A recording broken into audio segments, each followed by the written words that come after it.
Good morning. My name is Abigail Bottome, and I am a member of the Worship and Music Committee. My pronouns are she, her, and hers. If you're a visitor or new to First Parish, welcome. Please reach out to one of the greeters if you have questions. The first part of our service is recorded. Following the benediction, the recording will end. Then we will go into our candles section, which is not recorded. The service will be posted on our Facebook page and on YouTube. Masking is once again optional, but we do reserve the last 3 rows if you want to wear a mask. Welcome to our service at First Parish, Plymouth. Our service today is led by our minister, Reverend Arthur Lavoie. The sermon is titled, Sharing Our Creativity. Our technical services are provided by Lydia Robertson. Today's live music will be performed by Sandy Hammond, and the musical reflection, I just want to share with you, the lyrics are by Rick Marsden, and the music is by Sandy Hammond. Whoever you are, whomever you love, whatever you believe, wherever you are on your journey, let us walk together this hour.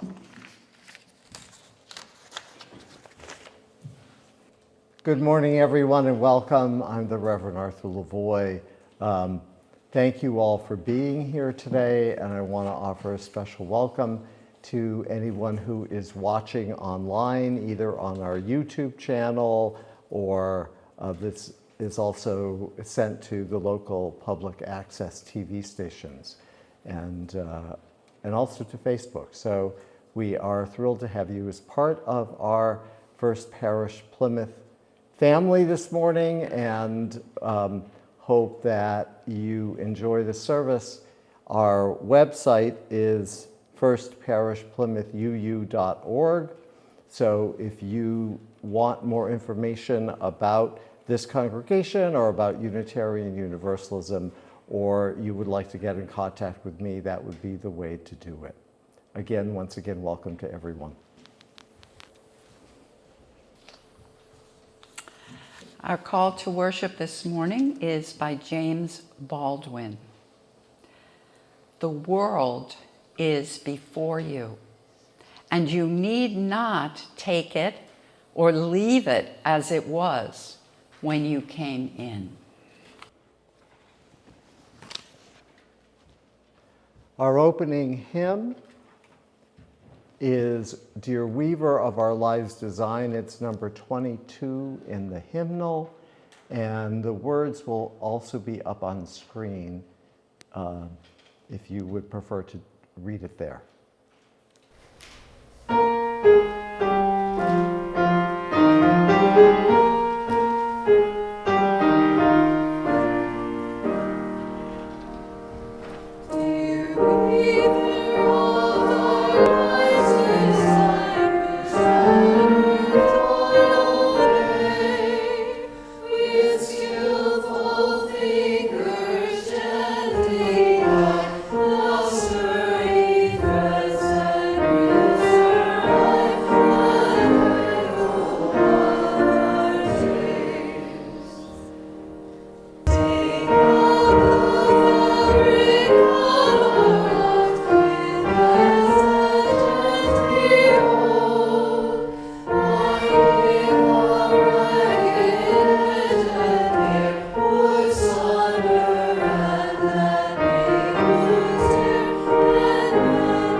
Please remain standing.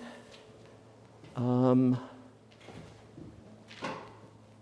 didn't like the... So I'm just going to light the chalice and invite everyone There we go.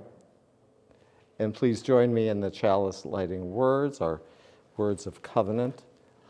Love is the spirit of this church, and service its law. This is our great covenant, to dwell together in peace, to speak the truth in freedom, to speak the truth in love, and to help one another. Please be seated. Deb is away this weekend, so I'm going to offer the Time for All Ages, and I'm not sure if anyone is familiar with this building. It is called the Women's Building, and it's on 18th Street in San Francisco in the Mission District. And so many of you, or some of you, know that I went to seminary at Starr King, which is our school out in Berkeley. And one of the things that I did live in San Francisco for 3 years during the 7 years that I was out there. And one of the things that a friend of mine showing me around San Francisco, a friend from school, brought me to this area of town. And it is an area where there are several murals that are all over the buildings there. But this is the largest and most magnificent of the murals in San Francisco. And it was originally started, I think, in the 90s. It was painted by a group of women when women had taken over this building, and there are all kinds of services and programs for women throughout this building. It's an incredible place. And so I wanted, since our theme for the month is creativity, I wanted to talk about this and how that kind of creativity happens in our lives and in the world. So there is a short video clip about the murals and about the Women's Building. And Lydia, if you could put that on, that would be great. There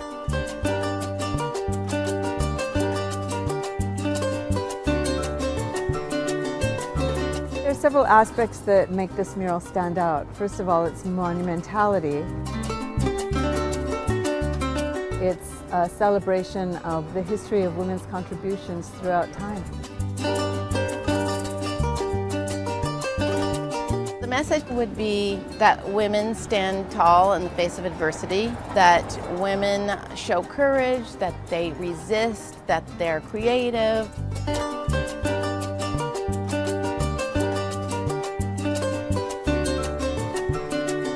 We mixed it up so that it wouldn't look like there was one woman's identifiable style, so that it became a unified piece. So much fabric is identifiable as women's work, so we included fabric from so many parts of the globe. There's a flow of the fabric that goes throughout the walls, inside the building, and it kind of ties the imagery together. There are leaders that you could recognize.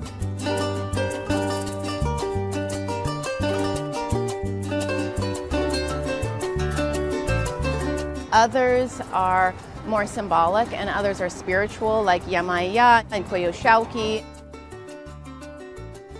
We want them to be awestruck by the alternative vision of women, the non-billboard, non-exploitative image of women. In other words, the heroic, the genius, the beauty of women and their contributions to history.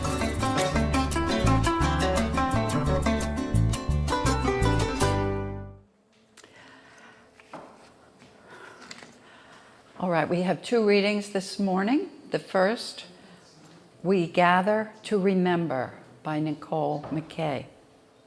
We gather to remember those who could not grow old, and those forced to grow old long before their time. We gather to mourn and grieve with one another all of our losses, the people, the stories, the loved ones, and the futures that could have been. We gather to do the hard work of facing the difficult realities of our present and our past, where there is conflict, violence, war, and hatred. We gather to hold space for silence as we try to make meaning of our history to help us work for peace and justice today. We gather to rekindle our source of hope for our future by recognizing in one another our shared humanity, as we join in a concerted commitment for a better tomorrow. We gather because we need community to do all of this holy work. Our second reading is Each New Day by Reverend Peter Friedrichs. And this is about creativity. Why is this blank page staring back at me, mocking like an affliction and fraught with dread? How can it hold such sway, this simple emptiness? Might it instead be a gift left on my doorstep overnight, waiting to be broken open with the dawn? A present eager to emerge, if only I had the sense to hold the paper over a candle flame. Its lemon juice message appearing like magic, clear and true. Each new day is like this, pure air devoid of density, but for the weight of our own invention. Birds do not worry the morning or fret the rising sun. They wait, expectant, until its rays kiss their downy necks. Then, stretching, they turn to face the day and sing.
So this is a very interesting weekend for us in terms of what's happening here in the service or at church.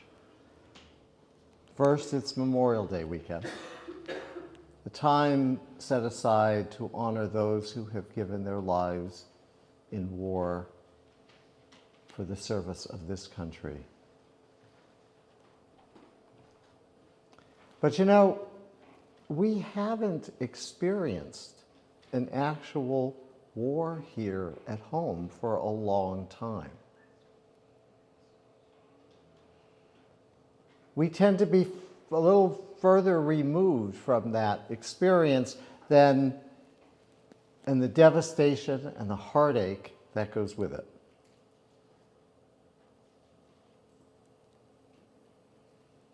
Many of us are more interested in celebrating the opening of the summer season and are working in our gardens. It's a great weekend to be out planting. So many people are away. And so we're not so close to that experience of war and devastation and loss. But you know, the horror of war is ever present in our world, with Ukraine and Sudan being the most current examples. But there are also gang wars in Central America and Haiti, bringing many refugees to our borders. Do those also count in how we honor this day and this weekend? And what about the devastation and displacement that is caused by climate change? In some ways, it's the war that we have declared against our planet.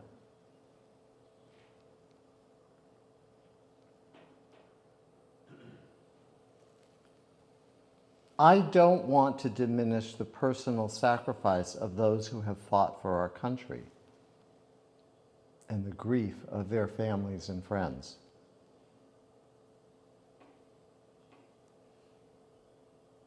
But then I ask myself, how different is the violence we create in warfare from the violence that we create every day? The violence we haven't been able to purge from our hearts. Today, I would hope that we can honor the victims of violence in all of its forms. If we can create so much violence, can we also redirect that energy into solving our problems more peacefully and more respectfully? Can we learn to live out our highest calling as human beings rather than our basest?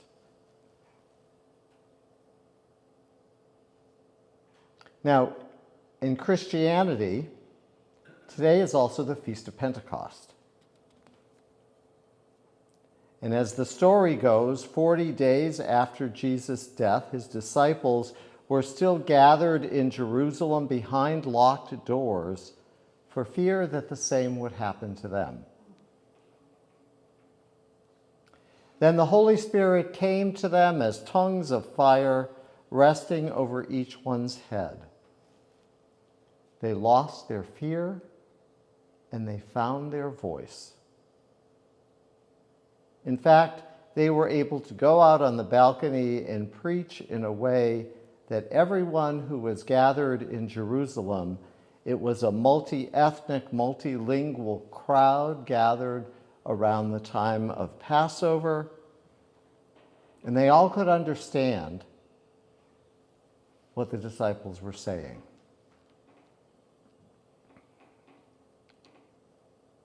I think that's the kind of fire in our souls that we need today so that we can use the depth of our energies, our gifts and talents to create a world without violence, a world where this earth and all of us are accepted for who we are.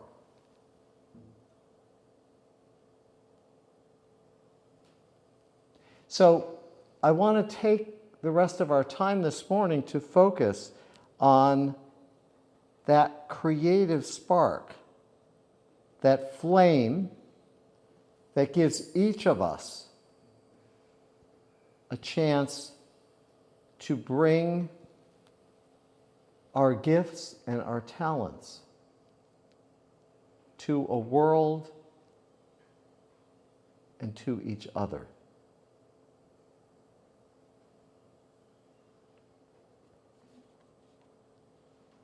Take a moment to think about where your creative energy calls you. And in a little while, there will be time for people to share with each other. For me, creativity appears in a couple of forms. First, there is my writing, especially the sermons and homilies that I offer you. I sometimes feel a powerful connection to some kind of divine energy, some force that inspires and moves me. And it emerges when I listen deeply to that inner wisdom. It feels sometimes as something has come over me and gives me insight that I didn't know I had. There have been many a sermon where I start writing something and then I look at it and go, where the hell did that come from?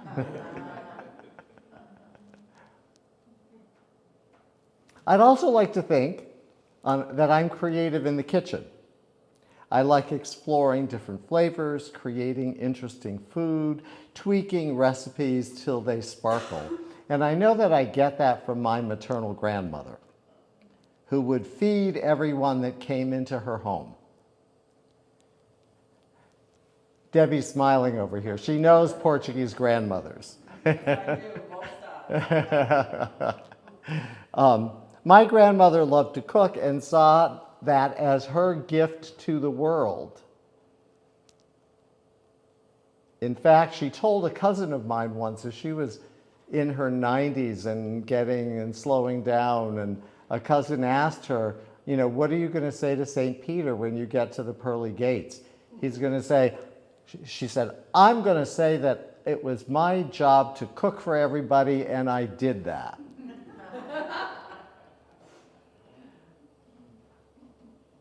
So it's not that she experimented with different foods like I do, but she was always able to combine whatever she had in the house deliciously when someone came over.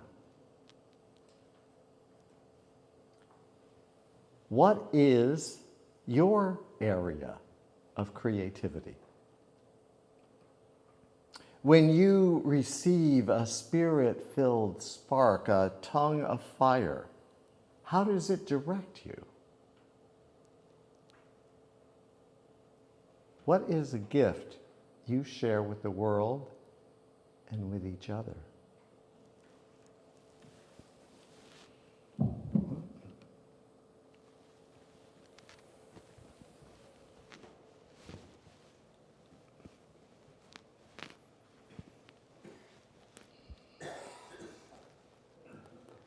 So Lydia, is this where you want this? I know, but is this the right angle for the camera? Okay. There it is. So I'm going to invite people to take a minute or two and just stop and think about what is your area of creativity. And then I invite people to come up and share for just a few minutes. What is it that you bring? I know for those of you who are parents, I think, I don't have kids, but I look at what you go through and what kids go, and it's like, you know, that's a good creative opportunity outlet. And I think we all have something that we bring, something that we create, some spark within us that inspires us and that kind of brings a smile to our face when we do it well.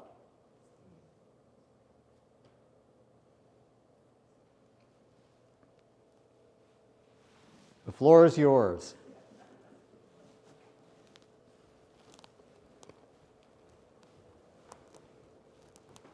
Thank you. Good morning. I thank you for this opportunity because I've never thought about it in this way, but all of a sudden I was like, yeah, I've got that. I stopped working in 2018 for some medical reasons and didn't actually return to work until just this past March. Oh, It is on. maybe is this better? Yeah. This is the first time in my life I've been too tall for something. Okay, that's great. No, she just turned it up. I Oh, think okay. you're okay, just stand up. So I just recently returned to work after taking quite a few years off, and I used to be a teacher and work as an administrator at a school, and now I'm doing a really different job working as a behavior therapist, and I work with very young preschool-aged children, and I sometimes drive home from where I'm working up towards Boston and just kind of smile my whole way home because I found this way to connect with this child who isn't connecting or who isn't really finding ways to connect and the words and the skills that he wants to have and that his family wants him to have. And I'm finding those ways to kind of build those skills with him. Not because someone taught them to me, but because there's something inside me that I get this little spark and I find it and it works and we smile and we communicate in these ways and it just feels so good. And that's a way that I believe I'm bringing creativity. Thank you so much.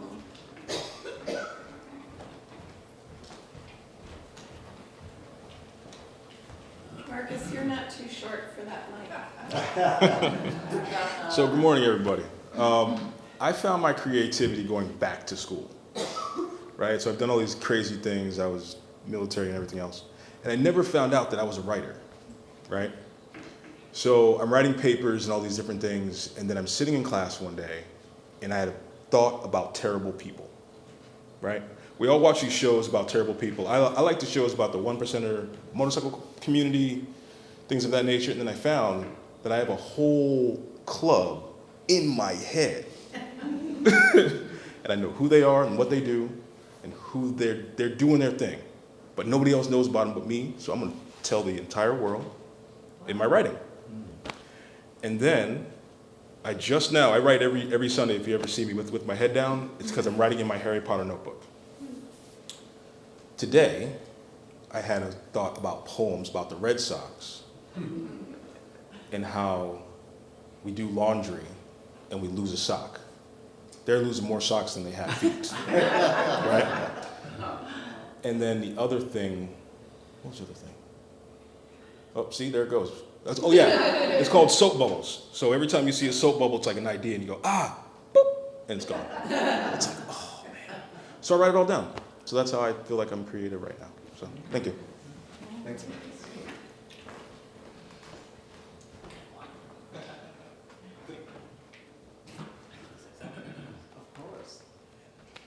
Good morning, I'm Debbie. Since Reverend Ott said something about children, I thought I would get up and say a little bit of creativity it takes. Because as you all know, my wife Tammy and I adopted 2 siblings. They moved in with us in 2014 when they were 8 and 9 years old. Imagine you really don't have any connection with children that you're calling your own at 8 and 9. Wow. So, as you all know, I tend to have a little bit of humor. That was definitely part of the creativity with getting the kids to warm up to us, for sure. Creativity with food, I think you mentioned. my Portuguese background. I definitely try to take every leftover that's in that refrigerator and put it together for something they will eat. My kids don't like leftovers. They're 17 and 18 now. There's another challenge, just in general. So they don't like leftovers. I try to, I'll take the taco meat that my son Harley wouldn't eat the week before because it was leftovers. I put it in the freezer for a week, and then when he goes up to his room to take a nap, I take it out, I put it in the pan, I make a little bit more fresh stuff, and I just made it. He eats it. There's no problem. He thinks I just made the whole thing brand new. So definitely creativity there. So it's the kid creativity. It's trying to figure out ways to get them to do things. Teenagers don't like to do chores. They don't like to move around that much. It's all creativity, trying to get them to do anything. For instance, my son, I sent him a text at the beginning of church. He's in bed. You want to go to Derek's today? Get all your chores done. Hopefully he will do that. He might be still in bed by the time I get home. But it's a little bit of humor, and it's trying to work different things in. So, and being the PC co-chair, I think we have had a lot of creativity this year to try and pull things together. Julia is much more knowledgeable about all of the church things than I am. So is Reverend Art. And we have the past president here, Ron Clark, to shine light upon us whenever we need advice. And all the wonderful people, every single one of you in this church who help so much with everything you do. It's wonderful. So thank you all. And there's my little bit of creativity to the world. Thank you.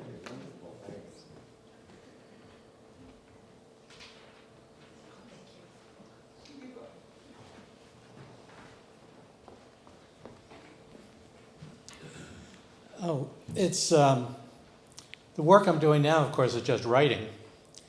But before, back when I was working for a living, I was working in different innovation centers and being given the challenge of solving rather massive problems, some of which we solved, some of which are still very much with us. But working on a project right now, which is still requiring us to think out of boxes where other folks aren't even seeing the boxes.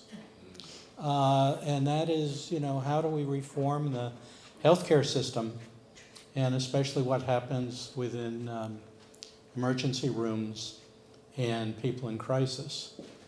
And one of the things that I found is that I always do best in a group. And so I've always had teams that have been working with me. And we have a lot of fun. You can't have creativity without play. That's one of the things that I have become very aware of. And some of that is space. And some of the spaces that we have played in were nothing but rooms with nothing but white walls and toys, and we would throw things at one another. We would scream at one another. There were absolutely no inhibitions whatsoever. And I think that for true creativity, you just get rid of all the inhibitions and you play a lot. Mm-hmm. Well, and Vaughn, I'm going to interject here. You are also part of the team that helped develop the Our Whole Lives curriculum, right? Yes. Which is the sexuality education curriculum we use in our denomination. So that, for those of us who've been through it and helped to teach that a little bit, that is an incredibly creative endeavor. And that was a team. That was a team, yeah. I think creativity is one of the great motivators in my life. It helps me have meaning, right? So I wake up in the morning and I think about all the cool things I'm going to do to try to be creative. Lately, you'll see a lot of these things. And I mean, I shared with Sandy and Art earlier, I did the church with the Starry Night behind it, and I felt so great. I had to share it. I was so happy. Doing this stuff is so fun because it's really, really creative. But it also means that I get to share that with people, and it makes me so happy to do that. Really, really fun. I was thinking about, like, also what you were talking about with kids and how creativity, like, how do you creatively get a kid up in the morning who is stubborn, like maybe vicious, given how much, you know, how well they get up. Like mine was just not a good waker-upper. No. And so just like I would make deals with her the night before. You have to be nice to me tomorrow morning when I wake you up. It's not going to be your usual time. And I know you don't want to wake up 3 hours early, but we're driving. We're going to do something you like. So you're going to be nice to me. Deal? And guess what? She'd be nice to me. And I'm like, see, you can do it. You can do it. So I had to learn how to, you know, it's a creative process to learn how to discuss with the small creatures how to help them be their best selves at any given time. And that takes a lot of creativity. And we as parents all know that, and that was really fun. But at any rate, my most fun creative thing, besides this, which is awesome, and the video, which is awesome, is, and the daughter is calling me right now, I'm not going to answer it, is the house that I'm building. And I wake up in the morning thinking, okay, now, where's the kitchen going to go? Where's the sink going to go? How's that going to look? And then try to work it out. I have the best contractors because they have to deal with me because I'm creative, and they're like, so where's the kitchen? Where's the sink going today? I'm like, I think I figured it out. Well, I'm just going to be doing the plumbing to it, so I want to make sure you know. So anyway, that's my creative stuff. Thanks, Lydia.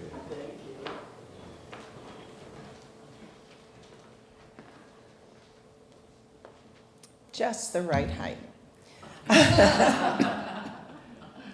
You all, excuse me, you all know that I'm a photographer, and that's my primary creativity. And I walk around most of the time looking at things in a frame. I'm constantly framing what I see and looking for the beauty in what I see, or the originality, or the uniqueness of whatever is out there. And the last few years, I've started looking more at people and people's faces, and just seeing the beauty in each individual's face. And I've done this when I've been on trips and I'm taking pictures, and I kind of, sometimes I ask people if I can take their picture, but sometimes I just surreptitiously with a long lens, I can aim the camera at someone's face and get a decent picture. And when I look at it later on, it's faces are just so beautiful, and there's so much creativity in each person's unique visage. So that's just a little bit of where my creativity is, but I'm always framing.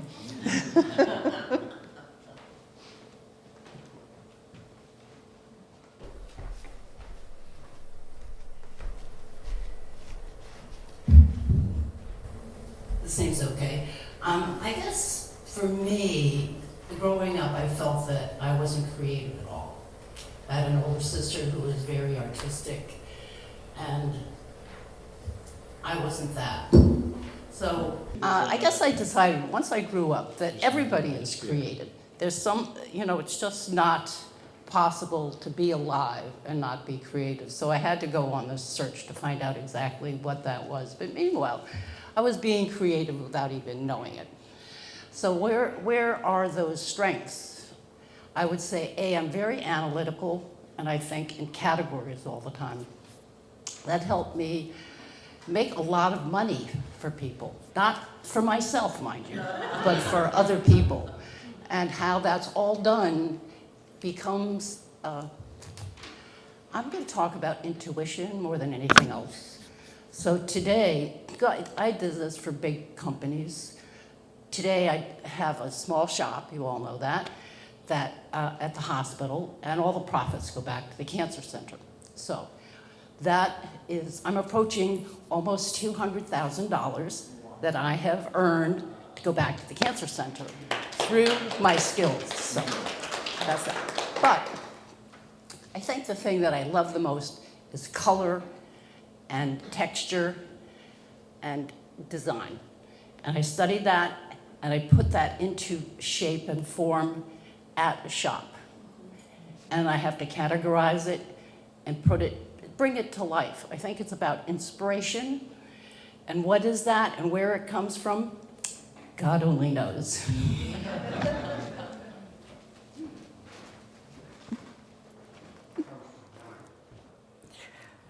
So I have a quick story. I'll try to keep it quick. I want to share with you about my creativity. For my whole life, my creative process has been through writing. But that was pretty focused. And as you know, you do writing in solitude. And I also pretty focused on, I write poetry. And then in later years discovered I really love telling stories. So I started telling stories. But this was sort of like, that's what I do. A number of years ago, when I was still at Endicott, one of my colleagues, Sandy Farrier, incredibly talented man, and Sandy created these posters, which he called posters awaiting a play or something like that, but they were made up. And he was a graphic designer, and so he would create the graphic design and he'd create the print, and they were really fun. And there was an exhibit at the firehouse in Newburyport of his posters. And I went and loved it. I thought it was incredible. I went to see Sandy the following week. I was, oh, Sandy, incredible. I loved your posters.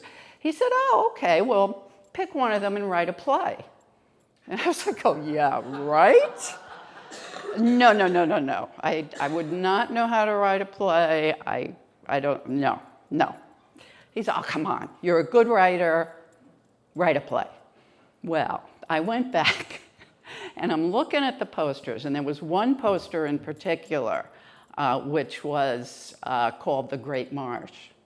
Well, I had just done my PhD dissertation on The Great Marsh. It was a sort of a nonfiction, was creative, but it was very much environmentally oriented. I thought,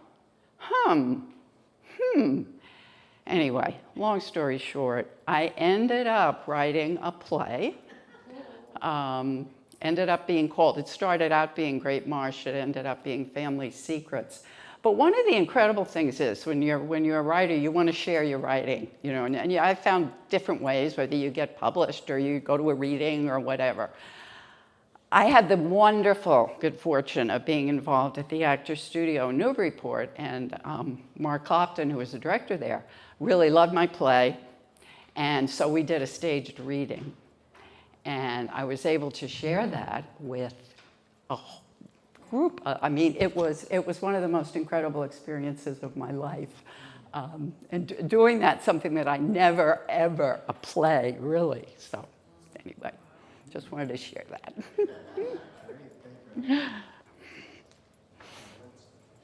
Yeah. Abigail, now that I know that, we're going to write a musical together. You write the book, and I'll write the songs. So as a musician and a music director, okay, I can't do this. Okay. Creativity is the thread of my life. What you might not know is, as a child, it was not I wrote my first song at 11, started singing at 9, but I wrote lots of poetry and essays, and my asthma meds would keep me up late at night, and the next morning I was like, Dad, I wrote 2 book chapters. Can I read them to you? So I've written musicals, and I had one semi-stage with Union Talent. That's another story.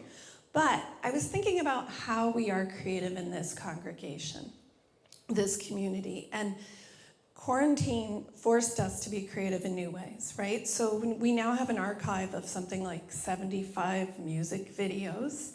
Some of them are me and some of them are groups. Singing is a super spreader activity. That was devastating. So many people in the choir were grieving, as was I, but Art and I decided that small ensembles and solos were safer. So people who might never have sung a solo would do that and suggest a song. And then the small ensembles, I was like, rehearse 3 times without me, figure it out together, these are your roles. And you know, that was not always comfortable, but then they took a leadership role with each other, got really creative, and sometimes I would say, look, keep it simple for now, just do unison. And then I'd get an email, we came up with harmonies and dance moves and call and response, and we can't wait to and I was like, wow. So there was a loss, right? Like I had to step back, but then there were gains. And one of my favorite moments this year is actually with Ava, who's down the hall. So we wrote 2 songs together. And that happened because she shared some words about I love winter and all the animals. And then I asked her to share more words, and I wrote them down, and I started putting them to music, and then we sang them together. And so, like, that is a beautiful, beautiful thing. And then she sang all the animals at Easter, which was so cool. So I invite anyone who wants to write a song with me in that fashion, or a musical.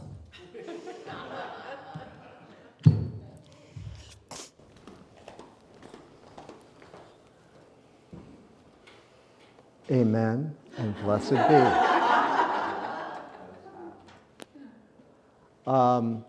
Our closing hymn is number 159, This Is My Song.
All of your creative work and creative genius is our benediction today, that we share with each other and with the world. Let us all go in peace.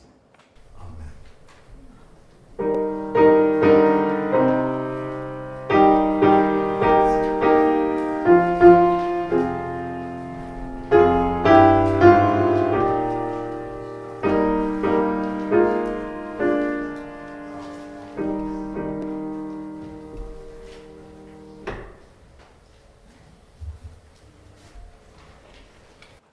Your offering for the work and ministry of this congregation will now be gratefully received.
As we share the joys and sorrows of our lives, I'm lighting our first candle today for Ben and Pandy Brewster, or Ben and Ann Brewster, who this weekend are celebrating their 75th wedding anniversary. Can you imagine? And they still love each other and dote on each other. It's amazing to hang out with them. So our first candle today is for them. Please come forward.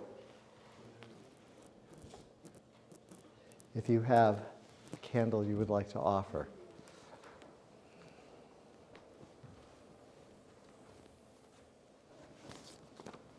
So I will light a final candle, I think, for all of the joys and sorrows that remain in our hearts this morning. Let us pray.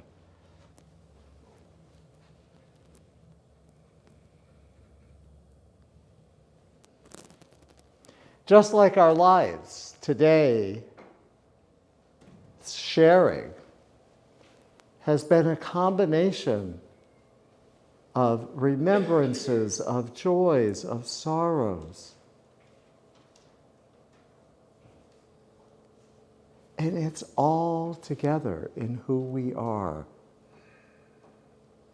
We remember with special care those we have lost, especially those who died in service of this country, that we sometimes have ambivalent feelings about because of some of the goings-on. And yet their service and their death and the trauma in their families is real.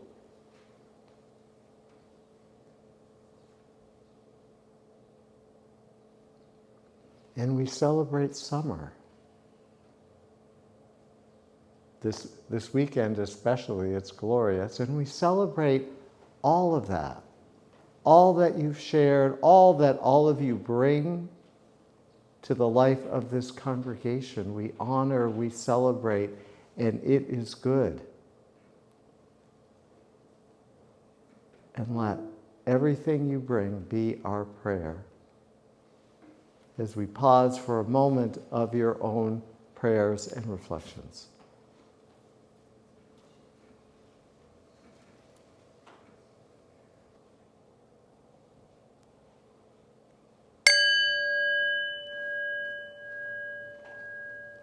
Spirit of life, it's our song of aspiration. We're gonna do this a cappella, and this is our starting note. See